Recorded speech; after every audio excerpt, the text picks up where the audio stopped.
All right, my friends, I think we are live. Welcome back. Happy Friday. Welcome back to another Dividend Happy Hour. I hope you guys had a fantastic week. Hopefully, you guys can hear me. It doesn't look like I'm muted. I think we're good to go. But anyway, thank you guys so much for tuning in tonight. Here's to you. We'll get into everything in just a moment. But what is going on with tonight's agenda, guys? Basically, I'll just tell you a quick little story of how I came up with tonight's video plan. So I've been reading this book. It's basically it's called Buffett, The Making of an American Capitalist, and it's one of the biographies of Warren Buffett. And earlier on in his career, I mean, Warren got his start basically investing in insurance companies. That was one of the things that gave him a lot of capital to then invest into other businesses and, grow it. And he used the float from the insurance company, I think it was Geico, that he invested in. It could have been something else, but used the float from one of the insurance companies he bought to invest into other areas. So long story short, I've been inspired by reading this book. And tonight I actually want to we're going to go through and look at a handful of financial stocks. I don't know exactly what they are yet. We're going to find them and go through them and, look for a couple potential financial stocks to do a deeper dive on and maybe add to the watch list. Like I said, I've kind of been inspired by this book. It's super good.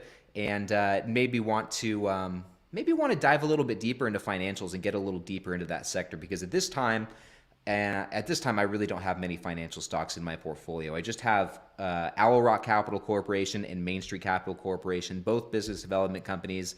And I think we need to expand a little bit beyond that. So we might be looking at some banks. We might be looking at some insurance companies. Preferably, I'd like to stay away from some asset management companies like T. Rowe Price and Franklin Resources, ticker symbol BEN. But anyway, guys, we are going to go through and check some stuff out. Okay, sorry, I was just looking at the comments.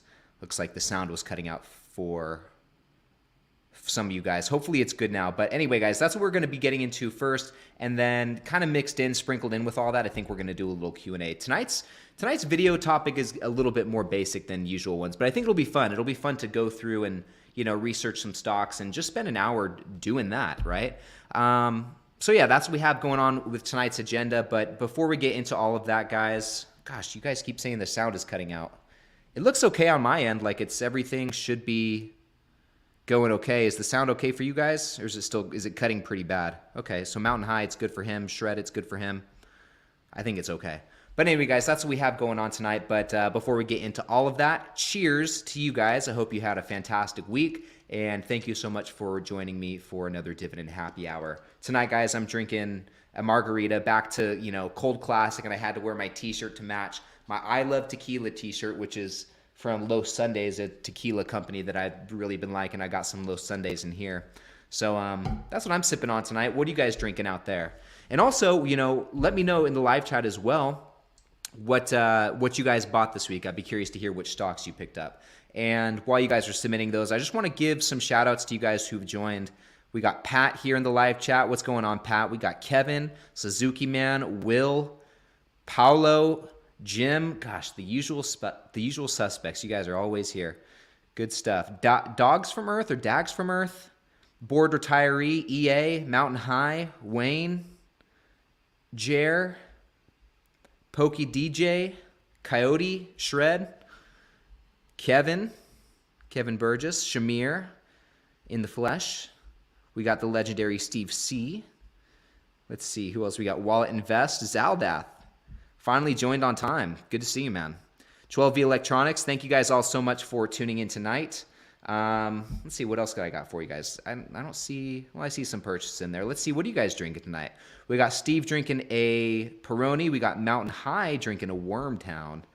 We got, let's see, who else? We got Matt drinking some high quality H2O. We got Jim drinking a Chelada, the Bud Light Cheladas. Those are actually pretty good. Coyote's drinking a little mango margarita down in Southwest Florida. Good for you, man. Gotta love those margaritas. Kevin's drinking a Busch. We've got Bill with a Jameson Orange Whiskey. Wow. Pat just drinking some straight up Captain Morgan. Captain Morgan neat. We got Shred on the vodka and blueberry flavored sparkling water. Good stuff, man. Good stuff, guys. We got Craig, last one here. We got Craig drinking a Blue Moon Classic. Well, actually, last one. Cookie Monster drinking some high-quality mango Mango rose water or mango rosé? And then Wayne's drinking a nice old Dos Equis classic.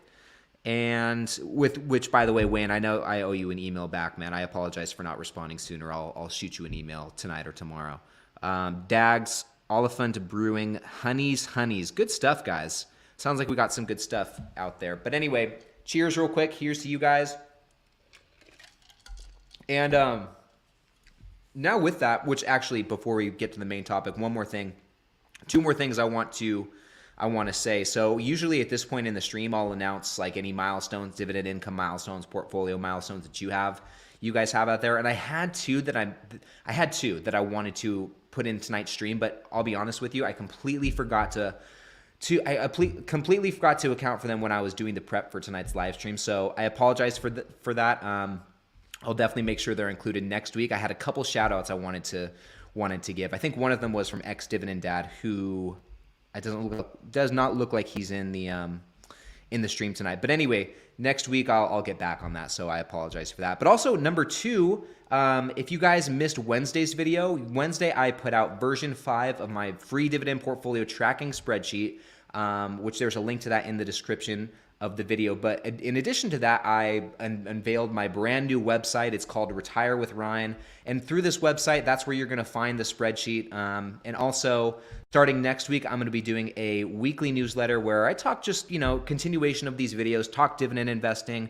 Every week, I'll share with you exactly what's going on in my portfolio, what I bought, any dividend income that's come in, stuff like that. And also share any other helpful resources and nuggets and pieces of information I come across, like, if I watch a YouTube video that I found helpful and informative, I'll include that. Any podcast episodes, any articles from Seeking Alpha, pretty much anything relevant that I've found helpful for me in my stock research throughout the week. And, I want to pass it along to you guys in the hopes that it will benefit you as well. So all of that's going on the website and in the newsletter. And I would love it if you guys would sign up for the newsletter. It's totally free. There's a link to it in the description of this video. And like I said, next Tuesday, so what is that? 4 days from now, I'll be sending out the first newsletter, and I would love it if you guys would be there to receive it. So please sign up for the newsletter. Link is in the description.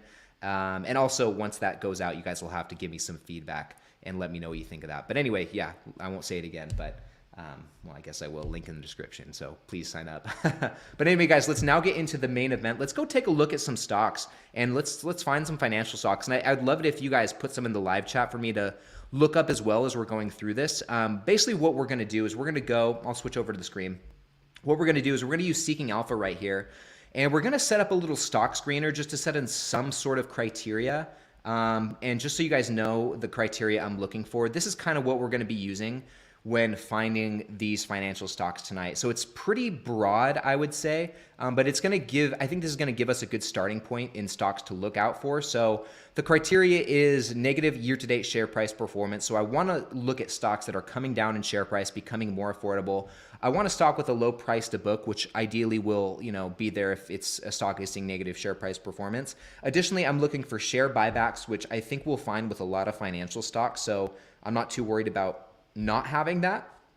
And then one thing that's really important for me in this search is increasing book value per share. So we want to see book value going up for these financial stocks, which is basically the number of assets compared to liabilities, or basically the amount of shareholder equity going up over time. But not only that, going up on a per share basis, which will most definitely happen if a company is, number one, increasing their book value as time goes on, but also number two, this should be amplified if they're buying back shares. So we're going to be taking a look at that. And last but not least, we're going to be looking, of course, in terms of dividend stats, we're looking for some high dividend growth. This is something that, as I've gotten deeper in my investing journey, has become more important to me, much less about yield.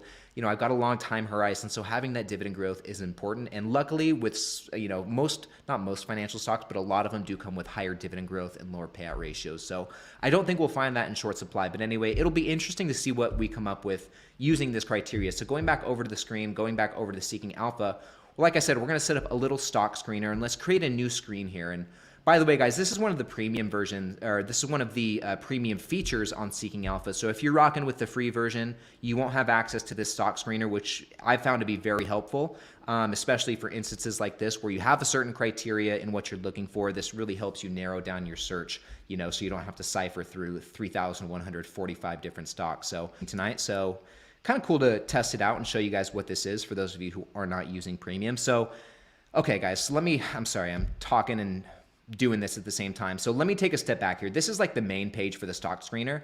What we're going to do is we're going to go into the advanced filters and basically set the criteria that we want to adjust. So we don't want quant ratings. We don't need Seeking Alpha ratings and analyst ratings. Country and sector and industry will be helpful for us in this search. So we'll keep that. Let's go over to dividends here. We definitely want to see dividend growth across the last 5 years. Like I said, we want a high 5-year growth rate, a high dividend growth rate. So we'll have this. And, I think that's pretty much it. Well, let's actually include some negative share price performance. So year-to-date performance, we'll include that as well. And then the rest we'll just kind of cipher through. So country, we're looking for stocks here in the United States. And I know, before you guys get on me for this, I know that a lot of the Canadian banks are pretty popular and are pretty good buys in the financial sector. I just don't, I want to explore what's going on here in the U.S. before I expand beyond the border. So we'll stick to the U.S. stocks in this financial sector right here. And as you guys can see, let me see if I can actually delete this.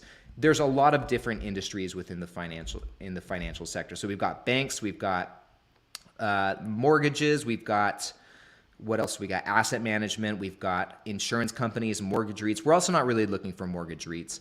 Insurance, reinsurance. So it's basically insurance, banks, mortgage REITs, and asset management companies. And like I said earlier in the beginning of the stream, I'm not necessarily, I'd prefer to stay away from asset management companies just because I feel like that's a little too close to what I already have with Main Street Capital. It's a little bit different, but with Main Street Capital and ORCC. So I'm really more so looking, guys, for a bank or an insurance company, at least for tonight.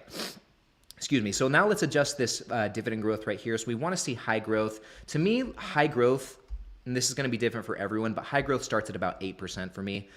So we're going to set that as the minimum growth rate. And then, like I said, we want a negative share price performance year to date. So let's just set that negative 1% at least, okay? And it's going to give us, basically it's narrowed it down from over 3,600 different stocks to 202. And this is still kind of a lot. Obviously, we're not going to go look at all 202 different stocks, guys, but we're going to look at the ones that stand out and at least add them to the short list. So I think the best place to start is with valuation. We're looking for a lower price to book. So let's take a look and see what's going on with price to books here. Actually, let me take a step back. Let's actually do this by dividend stats, guys. So, because we don't want ones that have bunky dividend stats. So let's look for a high years of growth, 35. So T-Ro's right at the top. OZK right here. I have not heard of this, but it's got a nice dividend growth history and also a nice dividend growth rate. So let's add that to the short list. We'll take a look. FDS right here, also FactSet Research Systems. Doesn't necessarily sound like a bank or anything, so let's skip that one. Republic Bank Corp. Yeah, nah. Okay, let's keep going. Landmark Bank Corp. No. Brown and Brown. I don't know what that is. Let's see. What's this? BMRC. Bank of Marin. Okay. Let's see. Keep going. AMP. Ameriprise Financial. SPGI. S&P Globe. Okay. Know what that is. What else we got? Evercore. I've never heard of this company, but let's take a look. We've got Prudential Financial. Okay, I do know them. I think aren't they an insurance company, or what does Prudential do, actually? Let's take a look, because I know I've probably even talked about this stock on my channel before. I don't know what they do. Okay, provides insurance, investment management, and other financial products. Okay, so we'll add it to the short list. It looks like it's mainly insurance. And then in a second, I'm going to go over to you guys and see what suggestions you have, and then I'll throw some of those on there. So far, guys, we have four options to look through. We've got Bank, OZK, we've got Bank of Marin, we've got Evercore, we've got Prudential Financial. Let's maybe add a couple more from this list and see what you guys have to say in the live chat. So we've got Moody's. Nah, I don't care about that. Northern Bancorp, I've heard of that company. Let's skip that for now, though. I don't know, guys. Let me actually do this by dividend growth. Because I really kind of want to look for some sort of bank or insurance company. I'm trying to get my, trying to be the next Warren Buffett over here. So let's see. This might be tough. So B. Riley Financial. No, look at this growth rate though. 136% in the last 5 years. That's crazy. This is kind of not what we're looking for. So let's scroll down. Maybe this is too high. PNC, we already saw that one, right? ABR, I've heard of that. So Arbor Realty Trust, I think that's a mortgage REIT. We're going to skip that. Key Corp, I've never heard of that company, but let's take a look. Fifth Third Bank Corp, yeah, let's take a look at that. EVR. Oh, my computer's kind of glitching out, guys. Anyway, let's go back to the live chat and see what you guys have to say. So, okay. We'll go through all of these in just a minute, but I want to see what suggestions you guys have here. So, okay. So I see here, we've got Matt here says CINF, so I'll add that one over here. And I'm going to add that as going through this. So Cincinnati Financial Corporation. We've got, Bill says Prudential and WU. I think that's Western Union. I'm going to stay away from Western Union. JCI. Okay. Dalmog says JCI right here, so we're going to add that to the short list. JCI. Okay. Don't know what that company does, but we'll take a look. Let's see here. Will here says GBCI and Zion are his financials. So let's take a look at both of those, guys. Right now, too, with the addition of those two, 1, 2, 3, 4, 5, 6, 7, that gives us, I think, 10. GBCI and Zion.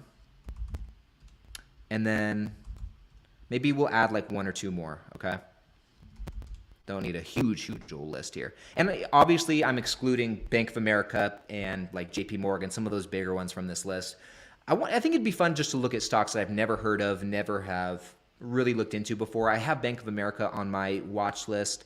Been doing some research into that. JP Morgan, same thing. There was another regional bank that I was looking at. The valuation's just not there, though. First Source Corporation, ticker symbol SRCE. They're a regional bank somewhere in the Midwest, like in Illinois. I think they have a lot of locations. So GBCI and Zion. Kevin here says selling cash secured puts on Bank of America. Okay. Maybe one more. Rick here says ORI. Okay. Let's do that. And then guys, let's just dive into those, okay? See what we can find out. So okay, so I'm going to go back over to the screen. Actually, before I do that, let's take a sip real quick. And just before we get into that too, right now we are 74 investors strong in the happy hour tonight, and thank you so much for joining. If you just recently popped in, glad to see you in here. Cheers to you guys. Okay, let's go over to the first stock here. Let's start with the very first one. So Bank OZK. First and foremost, let's see what this company does, because I've never heard of them. So they provide various retail and commercial banking services. So it looks like they are a regional bank based out of Little Rock, Arkansas. Fun fact, my family comes from Arkansas on my dad's side. My grandpa was born in Arkansas and moved out to California. Okay, I don't know what that was, neither here nor there, but I felt like you guys needed to know that. So okay, we've established they're a regional bank, retail and commercial banking services. Let's take a quick look at their share price performance. So year to date, they're down 15%. That's quite nice. And then in the last month, they're down 4.46%. Okay, now let's and guys, we have a lot of stocks to go through, so I'm going to do this kind of quickly. But now let's take a quick look at the valuation and just scroll right on down to the price to book, 1.09. So that's really not too bad. A perfect price to book would be 1.0.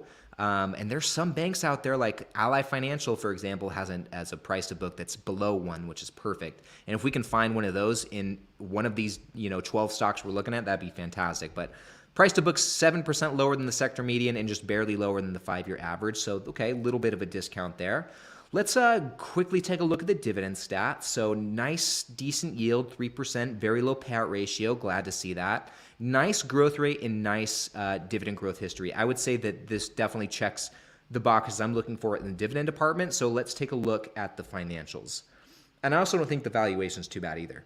So, excuse me, just first and foremost on the top line, And remember, guys, we're doing a pretty high-level overview, so we're not going to go into all the different sources of revenue. We're just going to look at this total revenue right here, which for the most part is trending up. Looks like, 2017 to 2019 were pretty slow growth. 2020 dipped. They'll get a pass for that, but they've rebounded in 2021. So revenue top line doesn't look too bad.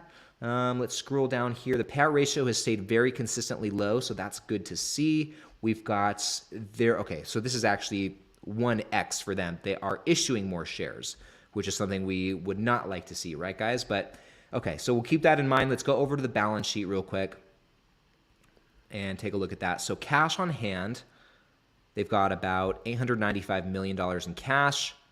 Let's see what their debt situation is looking like real quick.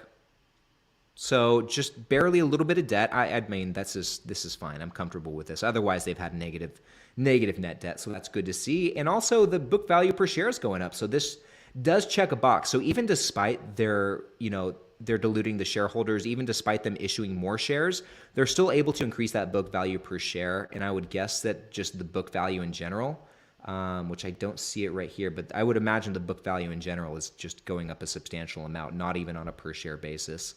So that's good to see. Tangible book values. Oh, I guess it is right here. Tangible book value is going up. Tangible book value per share looking good as well. And just so you guys know the difference here, the book value per share versus the tangible book value per share, the only difference between these two numbers is the tangible book value doesn't take into account, it basically leaves out intangible assets like goodwill and these other intangibles right here. So it's basically just the tangible assets. So this is good to see right here, guys. So the financials, I would say, look pretty good. Nice debt situation, nice book value growth. The issuance of shares, though, that's appears to be the only red flag. But otherwise, things are looking pretty good. So I'm not going to quite write this one. I'm not going to write this one off quite yet. We'll just leave it in the back of our minds for now. But let's move on to the next stock, guys, which is going to be Bank of Marin Bancorp. And now, real quick, let's see what this stock does. Okay, so they operate as the holding company for the Bank of Marin, which is in the Bay Area here in California. I would imagine it's the same Marin they're talking about. So basically, they provide a range of financial services to small and medium-sized businesses, professionals, nonprofits, and individuals. So basically, they're a bank. Well, yeah, we can look at the industry. Regional bank right here. Offers personal banking and checking and savings accounts and individual retirement. So all pretty standard stuff, guys. So first and foremost, let's take a look at the share price performance. So year to date, they're down 13%, okay? And in regards to the 52-week range, they're on the lower side, making its way towards the 52-week low, and in the last month, they're actually up a little bit. It's not bad. The PE ratio, which we don't really look at with financial stocks, is a bit higher than the last company. So I'd imagine that the price to book is going to be higher as well. And yeah, it is. So 1.24 versus what was the last one, 1.09, 1.07. So this is a bit higher than the sector median. So the valuation's not as great compared to OZK. That's okay though, guys. Let's take a look at the dividend stats real quick. So I would say very comparable dividend stats. In fact, OZK seems to have more to offer. I mean, the yields are very comparable, both 3%. The payout ratio was lower with the last stock, and the 5-year growth rate was very comparable as well with, what is that, about 13 years? No, not 13 years. 8 years less dividend growth, so 16 years versus 24 years. Right off the bat, guys, just based on what we've seen so far, like a not as affordable valuation and, not as desirable dividend stats, I mean, I'd almost just rather write this one off right now just because OZK seems better. But let's take a quick look at the financials just to say we did it, just because we're here, okay? So total revenue is going up steadily. And I would say this chart looks better than what we saw with the OZK. Not that OZK's was bad, but this is more steady top-line growth. So something to keep in mind there. Let's scroll down. Earnings per share is going up for the most part, trending upwards for the most part, okay? What else we got here? These guys are also issuing shares on a pretty consistent basis. So something to keep note of as well. The payout ratio, even a 40% payout ratio is not bad, but it is about 15% higher than the last company. But let's take a look at the balance sheet real quick, see what we're rocking with there. So we got $115 million in cash compared to Okay, so they're negative net debt, so that's really good to see, and it looks like they have been for the last 10 years, so I do like that. Once again, tangible book value per share is going up, and it also is going up on a per share basis, so I do like seeing that. That does, kind of ease the blow of the share dilution. I think we've kind of seen everything that we can see with this one, but overall, I'd say I like OZK better, so we're going to X out of Bank of Marin. Let's take a look at this next stock, guys, real quick, Evercore, but I just want to catch up on some comments real quick, see what you guys have to say. So, and I'm sorry, guys, I'm usually a lot better about going through the comments. But we got some stocks to go through tonight. I swear, I'll probably do this for another 15 minutes and spend the last 20 minutes or so just pumping through some comments. So, but let's get back to work, guys. We got some more stocks to look at. So, and also I see some more faces, some more names in the live chat there. So thank you guys so much for joining. I'm happy to see you in here. Hope you're having a great week. So now, guys, we are on to stock number 3. This is Evercore, ticker symbol EVR, who is down. Looks like a bit more compared to the first two stocks. So they're down 30.5% year to date. And then in the last 30 days, they're up quite a bit, up nearly 5.5%. The valuation, let's take a look at that. So, okay, guys, this one so far has the highest price to book, 2.57. Not great, but I know we actually skipped seeing what this company even does. So they're an investment banking and brokerage company. Okay. I'm not really interested in this one, to be honest. They do investment banking, investment management. I don't want to be looking at one of those right now, so we're just going to skip that one. Sorry, guys. I should have looked at that first. Now we're on to Prudential Financial, which I already looked at what they do. They're an insurance company. So yeah, let's take a look into these guys. So Prudential doesn't look to be doing too bad this year, down 10.5% so far year to date, and they're up quite a bit in the last month. As far as the valuation, Seeking Alpha is giving them a B-, which is higher than the other stocks that we've looked at so far. Price to book's 1.26, so higher than the sector median, and also actually quite a bit higher than the 5-year average by a long shot. So that's quite interesting. What has the stock done in share price in the last? So in the last 5 years, the share price has gone down, which probably means that the book value has gone down as well, I would imagine. You know what? Let's just go take a look at that real quick, because I'm curious. I'm curious now. We're just going to jump right ahead to the balance sheet. No. So where am I going wrong in this calculation here? The tangible book value is still going up, but that's interesting. Okay. It's probably just because the share price has gone down, right? That's why the price to book is higher. So anyway, let's go take a look at the income statement. Sorry, guys, I'm all over the place with this.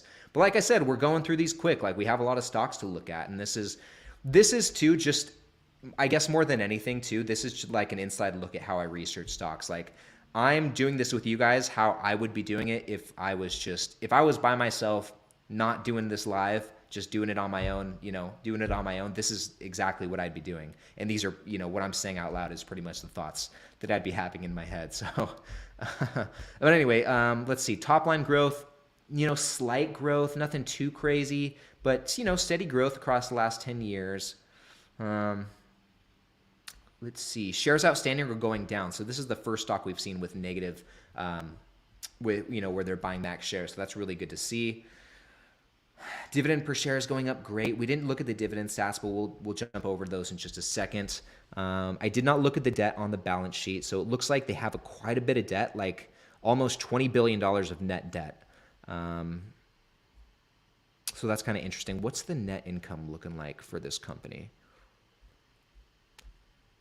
So about $20 billion in net debt, and they're bringing in like just about $2 billion in net income. I mean, I don't know. That debt situation could be a little bit better, but let's go see what are their claims looking like, unpaid claims. I don't even know if it'll show it on here. Sometimes it doesn't. Okay, right here. So unpaid claims, that's going up slightly, but it seems to be pretty steady. What else do we got here? Nothing. That's pretty much it on the liabilities. Insurance and annuity liabilities. Okay. Let's look at the dividends real quick. This is the last thing we'll take a look at. So this is kind of interesting. Very high yield, just above 5% for the dividend yield. kind of moderate payout ratio, about 40%, 10% for the 5-year growth rate, and then 13 years of dividend growth. I got to say, guys, like, even with the high yield, I'm still liking what I see more with OZK, which is the very first stock we looked at, just comparing the two dividend stats. So OZK, 3% yield, lower payout ratio, higher growth history. Okay. Prudential's got a higher yield, higher payout ratio, not as great, lower 5-year growth rate, not by much, still high, and then less years of dividend growth. And I also think that the financials look better for OZK. So I'm going to rule PRU out for now. We're going to move on to Key Corp right here, which is this next stock. And what do these guys do? So they're a holding company for KeyBank National Association. Okay, so they're basically just another regional bank based out of Cleveland here. So let's take a look at these guys. I mean, the PE ratio is pretty low, so maybe we'll see an equally low price to book. But take a look at the share price performance. Year to date, they're down about 30%, so not too shabby there. And then they are also down in the last month about 4%. So great. So let's take a look at the valuation now. So Seeking Alpha gives them a B. Okay. Price to book's a little bit higher, 1.17, still not too bad. 0.5% lower than the sector median, a little bit lower than the 5-year average.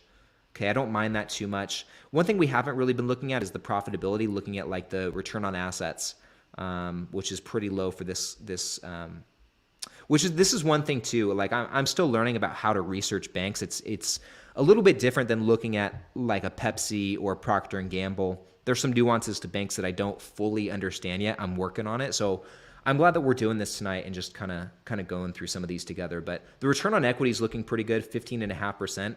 So it refers to the common equity investors receive on their investment. Okay.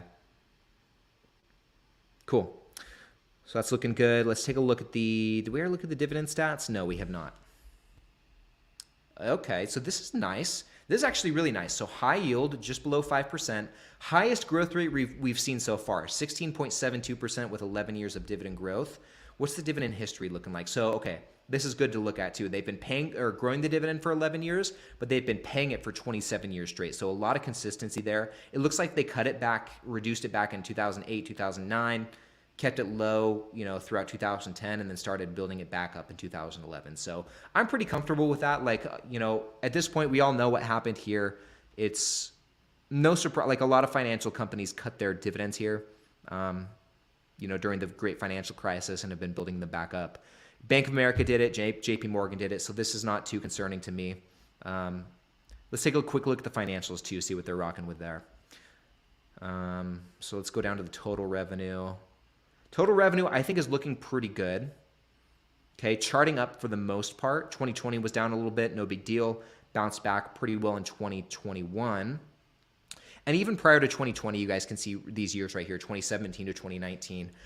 They had a big jump between 2016, 2017. 2017 to 2018 saw growth. Little bit of loss in 2019. Okay, some loss in 2020, not too much of a pullback, and have since made up for it in 2021. And even the trailing 12 months are not looking too bad. We'll see how they finish out the year.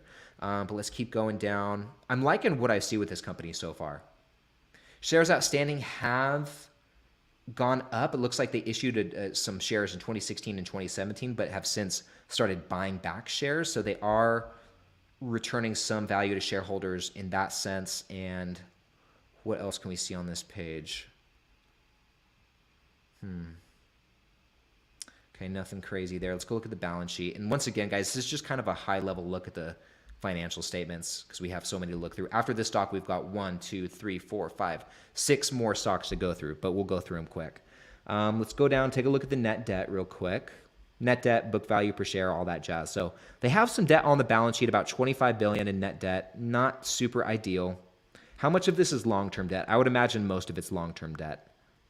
So of that 20-something billion dollars, 18 of it is long-term debt, so that's okay. Short-term, this seems like kind of a lot. $8.8 billion in short-term borrowings, which are due it in, borrowings undertaken for a short period to meet immediate monetary requirements. And if they operate under the same,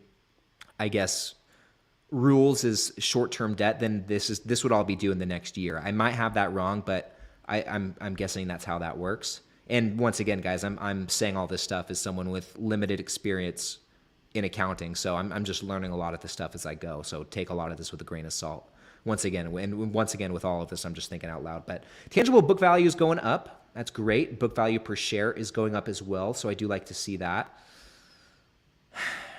What else can we see about this, guys? I mean, not much. Okay, they're buying back shares a little bit. The debt situation's mildly concerning, but when we compare it to other stocks we've looked at that have negative net debt, so I don't know. I'm going to X out of this one as well. Okay, next up is Fifth Third Bancorp. Let's take a look at this bad boy. Operates as a diversified financial company. Okay, once again, they're just another regional bank based out of Cincinnati.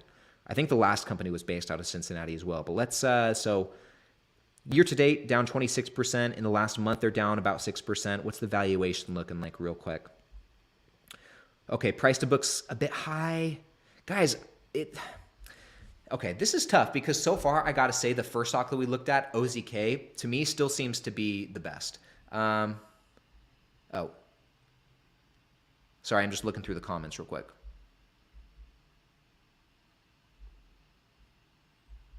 Okay. I think we'll cut some of these other ones short so I can get to some of your guys' comments. That's important to me. You know what? Let's just do that right now. I don't even remember which other companies there are, but I'm just going to go through your guys' comments because I don't want to leave you guys hanging. So let's go all the way up to the top. We got about 25 minutes. Let's see here. Put some of your suggestions on the screen. We'll take a look here. Okay. Let's see. How's your guys' cocktails out there? Some of you guys brought some good stuff to the stream. Okay, so this is one that we didn't look at. Matt said CINF, which might have been the one that we just were looking at, but let's go take a look. Matt, thank you for the suggestion. Let's go back over the screen. So CINF, Cincinnati Financial Corporation, sounds just like a regional bank. So no, they're actually an insurance company, property and casualty insurance, based out of Fairfield, Ohio. Okay, 5 different segments: commercial lines insurance, so business insurance, personal insurance, excess and surplus lines, life insurance. Okay, casualty, property, auto, workers' comp. Okay. Let's take a look at the valuation real quick. Year to date, they haven't seen much of a drop, and the price to book compared to a lot of the other stocks we've looked at today is considerably higher. So that's something to note. But, maybe they've got some good stuff to offer in the dividend stats and financials. So at a glance here, it doesn't look like there's too much to write home about in terms of the dividend. The yield is average. The payout ratios, we've seen lower. The 5-year growth rate, we've definitely seen higher. What does stand out, though, is the dividend growth history. 61 years, so they're a dividend king. But at the same time, with a higher valuation and dividend stats that, to me, aren't as great as what we've seen just with some of the other companies we've looked at tonight, I would just at a glance give this one a pass. But let's take a look at the financials. So total revenue is going up very nice. So, this looks really good. Nice steady growth on the top line, especially in the last couple of years, right? So let's keep going down. Man, okay. The financials do look pretty nice so far. So shares outstanding, it's slightly going down. It's staying very steady, which is fine by me. As long as it's not going up substantially, that's just kind of what I'm looking for. So I don't mind if it's flat. That looks okay. Payout ratio the payout ratio said something like 40% on the dividend stats page, but this is showing something different. Anyway, let's go over to the balance sheet real quick, see what's going on there. Okay, investment in debt securities. So real estate owns, cash. They have $1.1 billion in cash. Total assets are going up over time, as are liabilities. Okay, so insurance and unearned premiums. I want to see this, and this is the type of stuff that I need to learn more about when researching these companies. Unearned premiums, insurance and annuity liabilities. How closely should one look at these when analyzing insurance stocks? I just have so much to learn with this stuff, guys. The book value per share is going up very nicely. So this is great. I mean, so far the financials look really good. They have negative net debt as well. The two things that are kind of holdups for me with this stock, though, I would say are the valuation. We've seen lower. There's definitely more affordable stocks in the sector, and also the dividend stats. There to me doesn't seem like there's too much to offer there. But what it does have to offer, seemingly, are strong financials, strong fundamentals, as well as a steady dividend. So this could be good for some. I still think there's better dividend growth opportunities out there, though, guys. Let's move on to the next stock. But Matt, thank you so much for sharing that one. I'll keep that one in the back pocket because there's some good stuff going on there. So Dalmog here, JCI. Let's go take a look at JCI real quick, and we'll go back over to the screen. Okay. So JCI is Johnson Controls International. This isn't even a financial stock. My goodness, Dalmog. Dalmog, what are you doing, man? We're looking at banks and insurance companies tonight.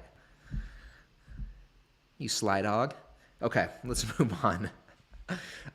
Sorry, I didn't mean to interrupt or completely ignore your stock suggestion. I'm just trying to look at the financial stocks tonight. We're on a mission here. So let's see here. I just want to look at one more, then I'll answer some of your guys' general comments. So let's look at this last one here from Rick, who says ORI. Okay, so going back over to the screen, let's go ORI. Okay. This is Old Republic International Corporation, and I have heard of this company. I don't really know what they do. So they are an insurance company based out of Chicago, and they've been around for a long time, 100 years. That's pretty impressive. And what kind of insurance do they do? General insurance, so basically auto insurance, aviation, so planes, commercial, property, liability, home insurance, marine, so boats, travel insurance, and workers' comp. So they do a lot of insurance stuff. Okay, so as far as the share price performance, they're pretty flat this year, and they're up about 3.5% in the last month. But let's take a look here. Okay, so this price to book is looking. This price to book is looking considerably better than some of the last couple stocks we've looked at. 1.06, which is 10% lower than the sector median, and just a hair lower than the 5-year average. So that's looking good at least. Now let's take a look at the dividend stats. Okay, so kind of interesting. They have a high yield, 4%, with a low payout ratio that I do like to see this. The 5-year growth rates, really, though, not much to write home about. But they do have a nice dividend growth history of 30 consecutive years. So let's take a look at this history. So they've been growing it for 30 years, but they've been paying it for 40 straight years. And is this quarterly? Yeah, this is quarterly. But look at that, though. Like, the slope on that dividend growth is just not much. I mean, they have the high yield, but I don't know. At this point, I'd opt for more dividend growth. But nonetheless, let's take a look at the financials. So, excuse me. These seem to be going up on the top line. Revenue's growing. This is good to see. What else here? Shares outstanding going up just a little bit over the last 10 years. Nothing too crazy. A little bit of dilution there. Take a look at the balance sheet real quick. Okay. They're keeping some good cash on there, about $100 million in cash. Book value per share is going up, so we do like to see that. What's the debt looking like? A little bit more debt, basically 1.5 billion. Okay, that's not terrible. So that's not too bad. I mean, you don't really look at cash flow with banks from my understanding, but looking at the net income, about 1 billion coming in, so they could pay off that debt pretty easily. And how much of that debt is long-term debt even? So it's pretty much all long-term debt. Yeah, it's all long-term debt, so that's good. Okay. So I don't know. ORI actually looks pretty solid. I'm liking what I'm seeing with that stock. But anyway, guys, I want to answer some of your other questions, maybe that more general questions that you guys have. So let me scroll up to the top and take a look. I know there was one from Pat here at the very start, right before the stream started. How can a stock have a 100% plus payout ratio and still have a good rating? That's a good question. I mean, I don't know who's rating at that. I know sometimes Seeking Alpha will show stocks that have a payout ratio that's above 100%. Sometimes it's not even accurate, and I don't even know if they give them good ratings. But in general, I would say don't worry too much about the ratings. You need to take those with a grain of salt. If a stock really does have a payout ratio above 100%, you need to look and see if that's the trend. Are they consistently paying out more than 100% of their earnings? If so, that's a problem. If it's just a one-off thing, you need to diagnose what exactly caused them to be in that position. Why, in this instance, have they paid out more than 100% of their earnings? And also, is this a one-time thing, or is this going to be a trend moving forward? So those are a couple things to think about when analyzing the payout ratios, or high payout ratios for that matter. And like you saw too, if you go to the financial statement on Seeking Alpha, go to the bottom of the income statement, it'll show the payout ratio histories for the last 5 years if you're using the free version, 10 years if you're using the premium version, which, by the way, guys, I didn't mention this, but mention it yet, but in the link, in the description, there's a link to a free 7-day trial for Seeking Alpha Premium, which is what we've been looking at this whole entire time, everything from the stock screener to 10 years of financial data, and unlimited amount of articles. You can read till your heart's desire. I'd highly recommend you check out the free 7-day trial at least.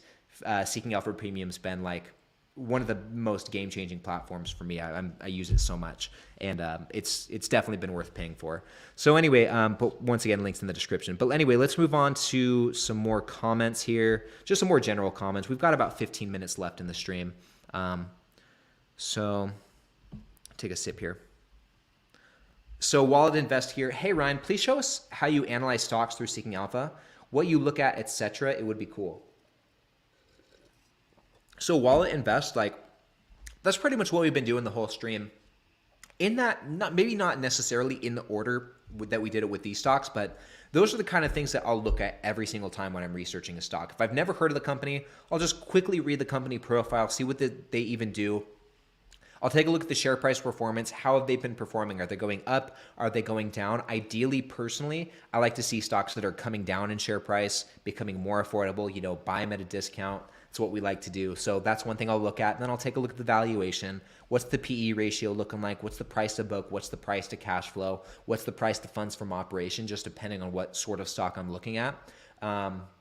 Obviously, got to take a look at the dividend stats, see what's going on there. And then I like to skim the financials, take a look at the revenue. Where is it coming from? How is it growing?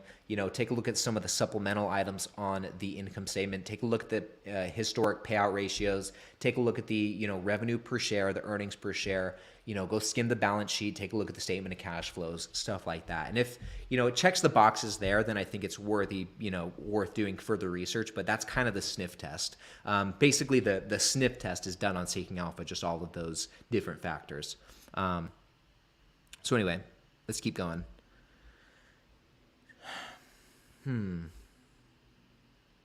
Okay.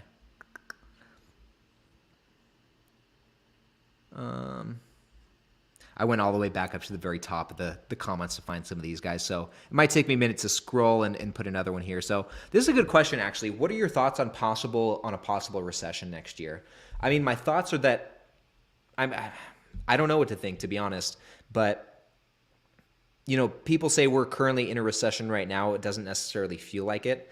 I was actually talking to my dad about this the other night. Technically, I think we're in a recession, but yeah, it doesn't seem like it. And, Bank of America put out when they released their earnings report, they put out some pretty interesting stats on how people are spending their money and what they're noticing in consumer trends. And it doesn't necessarily seem like people are spending less money. So if we're in a recession right now, it's kind of doesn't necessarily feel like it. My thoughts on a possible recession, I guess whether or not the pain increases, I think it just really is dependent on what's going on with interest rates and how the Fed progresses with those in an attempt to get inflation in check. If they keep raising interest rates to bring down inflation, obviously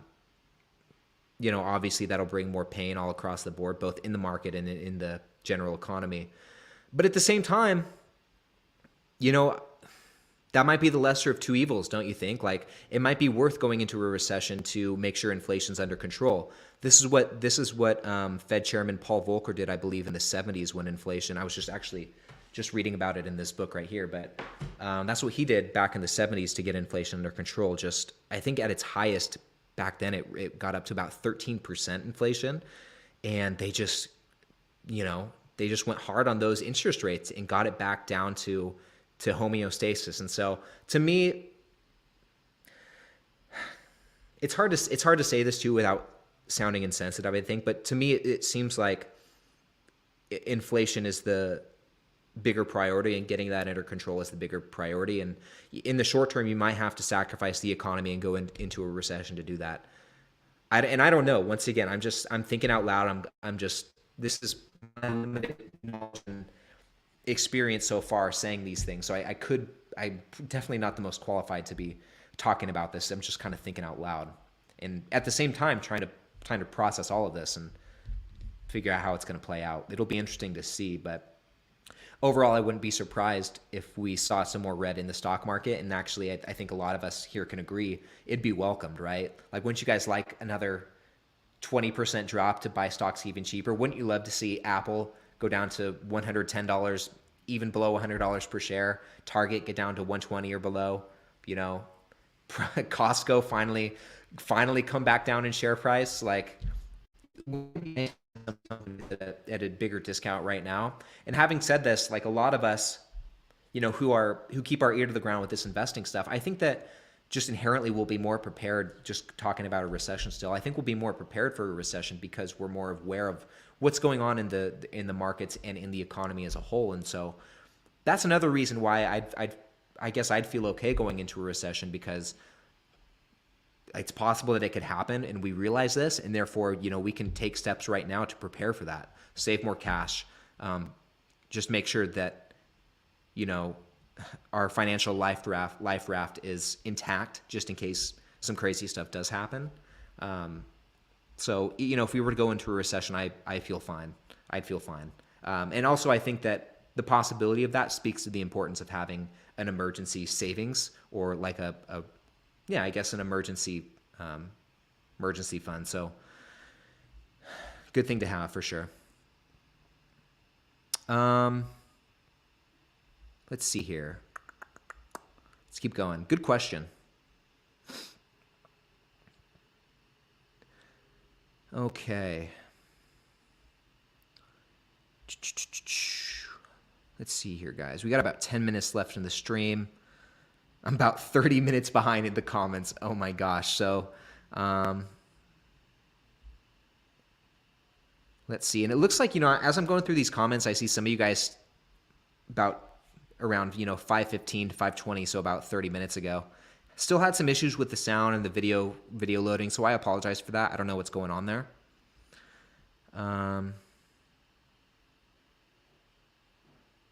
Let's keep going here, though. Man, a lot of good. I'm so sorry I wasn't able to get to a lot of your guys' suggestions too. Like, there's a lot of good stock suggestions here.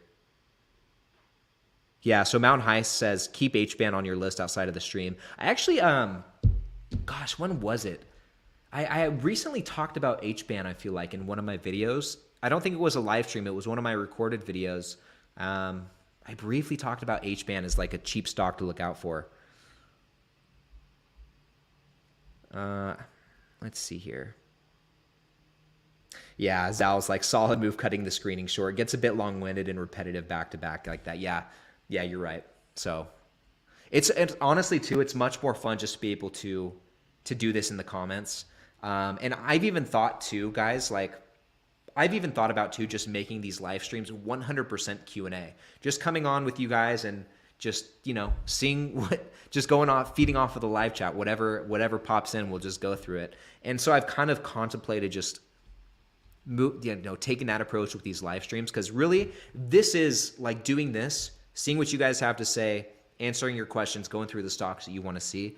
That's really like the meat and potatoes of the live stream, right? And usually the first 20, 25 minutes is some sort of like general, you know, main topic, but I've thought about just ditching that and just going straight for the Q&A. Let me know your guys' thoughts on that in the live chat too. Like, would you like that if it was just 1 hour straight of Q&A, you know, hanging out, just feeding off the live stream? Or do you guys like those main topics that usually take the first 15, 20, 25 minutes of the stream? Let me know in the live chat. I'd love to get that feedback, and also in the replay if you're watching the replay.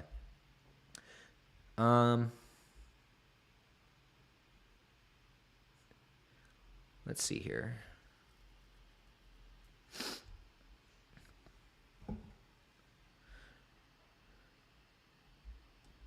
Yeah, let me know in the live chat. I'm really curious to hear because the honest, like I said, I just said it, but it's the Q&A is the most fun part. Like I love going through these comments and seeing what you guys have to say.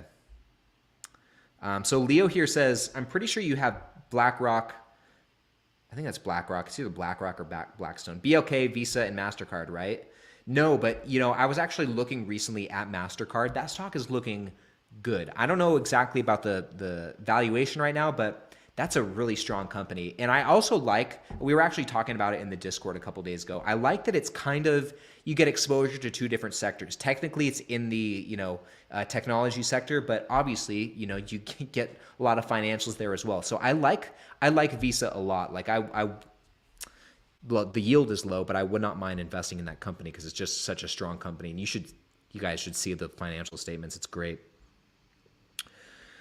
Let's see here. Keep going here. We're about 10 minutes behind in the live chat. So yeah, so this is actually a really good question. So for banks, Bill says, I'm trying to imagine why free cash flow would not be a useful parameter for evaluating a bank or any company for that matter. So for most companies, Bill, free cash flow is an important metric. Like if we look at a Procter & Gamble or Apple or Microsoft or Coca-Cola, free cash flow is an important metric. I have heard, and I could be wrong on this, but I've heard that with banks, you don't look as closely to the free cash flow. And I could have that wrong. Like I said, I'm still trying to learn more about analyzing stocks in the financial sector because there's some nuances to them. That are specific to this sector. And even within like the different industries from insurance to banks to asset management companies, there's different things you need to look at. But Zal had some sort of response to that. He says, if a company with a great balance sheet has 1 quarter or year of low free cash flow and low debt, then they will likely still have a high rating. Okay. Oh, actually, he really answered it here. The short answer to it is because banks across the board make their money primarily from their balance sheet. They carry debt for profit, and the free cash flow can vary wildly independent of the truly important. Which is actually, Zal, that's a good response, and that would have been good for me to read when I was going through some of these, because I was looking at some of these banks saying, oh, well, they seem like they have a high debt load, but maybe I was kind of tripping, or maybe I didn't get the full story there. Oh, Leroy, this is a good question, man. So if we move off financials, let me know what you think of RHI. Big price drop after earnings. Yeah, honestly, so Leroy, it was kind of funny. So you might remember this. A couple months ago now, Kevin Burgess and I, on the same day, put out a video talking about RHI, which is Robert Half, a staffing agency, a staffing company, for those of you who don't know. And there's a lot to love about RHI. I don't remember the specifics, but the financial statements were looking pretty good. The dividend stats were looking great. I remember them being a higher growth dividend company. And the valuation was nice at the time that I was looking at it. But like you said, it's come down even more since their recent earnings. So, man, I like RHI. I know Kevin added it to his portfolio and has been buying it. And, that should tell you everything you need to know right there. Okay. Yeah, so just remember, a recession is when your neighbor loses his job. A depression is when you lose your job. I mean, none of it's good. Will here says, my opinion is the next 2 to 6 years could be rough. It could. Very sure. Very true. Okay. Yeah, and then Zal, good point here. The thing about recessions is that those who are most prepared or best prepared for them benefit the most. If money is tight, there's no room for minor inconveniences. With a solid cash buffer, even a job loss isn't that big of a deal. Exactly. Very well said.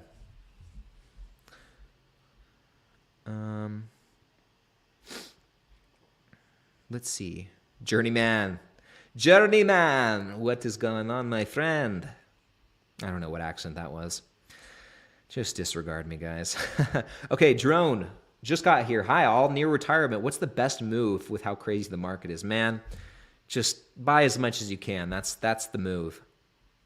Okay, so Kevin, in regards to earlier, I like the topics, then move into Q&A. Okay, cool. That's good feedback. And occasional Q&A only could be fun. I like that too. Like that's a good balance. Mostly keep it how we've been doing it, just the main topic and then some Q&A, but every once in a while, just do it straight Q&A. Maybe once a month. What do you guys think about that? Like that seems like a good balance. Like once a month, we just do straight Q&A for an hour. The rest of them we do like 3 main topics with some Q&A, you know, like half main topic, half Q&A. Kevin though says, let's go all Q&A. But Steve is with Kevin and says, I like the main topic. Okay. A begging bit sets up a good question. Yeah. Okay. This is good. This is good feedback. So you guys like those main topics. I'll keep them going. Wow, Jim, I didn't know this. RHI is Warren Buffett's 38th largest holding. I didn't even know he had it in his portfolio. That's crazy. That's good to know, though. And actually, by the way, guys, I know I've mentioned this a couple times, but this book that I've been reading, this Warren Buffett biography by, it's kind of blurry, but Roger Lowenstein right here, I honestly cannot put this book down. I started reading it maybe less than a week ago, maybe about a week ago, and I'm already halfway through. I'd highly recommend it for you guys looking to get into more investing books. It's an easy read and it's very entertaining, and it's also very insightful just to learn more about Warren. And you know, it actually motivates me to spend more time with these stocks and put more into this investment stuff. It's like I said, it's just really a motivating book, a good read for any investor. Anyway, Kevin here, so in regards to banks and debt and free cash flow, another way to think of debt and free cash flow for banks, money is the product they make. So their balance sheet includes the product they are making money on. Hopefully that makes sense. So money is the product they make. Yeah, okay, that part makes sense. So their balance sheet includes the product they are making money on. So the assets, that makes sense. So the balance sheet includes the assets that are the vehicles for the product that the banks produce, which is the money. I think I made it more confusing than Kevin did. Yeah, right. Warren Buffett watched my video on RHI and decided to buy it. I'm sure, man. That's funny. Okay, and then Mountain High, this is well said. So product equal services they charge for. Man. Well, guys, it's 6 o'clock. We've been running about an hour now. I think this is a pretty good place to wrap it up and call it a night. But hey, thank you guys so much for tuning into tonight's Dividend Happy Hour. It was fun going through those few financial stocks. I'm sorry if it was a little long-winded and redundant, but it was fun. It was kind of fun to switch it up. So anyway, once again, thank you guys so much for tuning in tonight. And before I go, just another reminder, guys, link in the description if you want to check out my new website, get the new version of the spreadsheet, and most importantly, sign up for my free weekly newsletter. I'm going to be putting out the first edition this next Tuesday, and it should include each newsletter actually should include some sort of general sentiment on my portfolio or the market, in addition to whatever moves I'm making, so the stocks that I'm buying, the dividend income that has come in, as well as any helpful videos, articles, podcast episodes, and the like that I stumble upon and consume throughout the week that I found helpful. I'll share that with you guys as well. And another thing too is every single episode, every single newsletter at the very end, I'll be answering some sort of question. So one of your guys' questions. So if you have any questions that you'd like to see featured in there, you'll see a spot for it on the newsletter, but you can always email me. It's ryan@retire@ryan.com. You can always email me those questions to see them in future newsletters. So I'd love it if you guys sign up for the newsletter. It'd mean a lot. I think it's going to be really cool. Hold on, Peanut's scratching my chair. Hey, stop. Anyway, guys, that's all I have for you tonight. Once again, thank you so much for tuning in. I really appreciate all you guys. I hope you have a fantastic weekend. Last cheers. Here's to you guys. Here's to cash flow, my cash flow companions. And, have a good weekend. And I will see you guys on Sunday. I'll putting out a video Sunday morning, so definitely check that out. You guys have a great weekend, and I'll see you in the next one.